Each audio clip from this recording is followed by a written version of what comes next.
Calon istriku tiba-tiba membatalkan pernikahan karena malu punya calon suami yang hanya penjual gorengan. Ia juga bilang kalau aku tidak selevel dengannya yang merupakan pegawai bank. Namaku Andreas.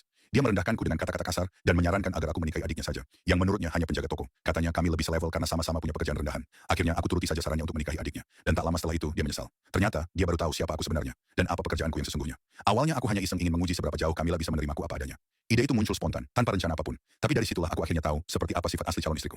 Pokoknya aku tidak mau nikah sama kamu selama kamu masih ngotot mau jualan gorengan, ucap Kamila dengan tegas. Kamila membatalkan pernikahan kami padahal tinggal seminggu lagi. Dia menyuruhku menikahi adiknya yang katanya hanya penjaga toko rendahan. Padahal saat itu, aku sudah menyiapkan kejutan untuk mengungkap jati diriku setelah pesta pernikahan.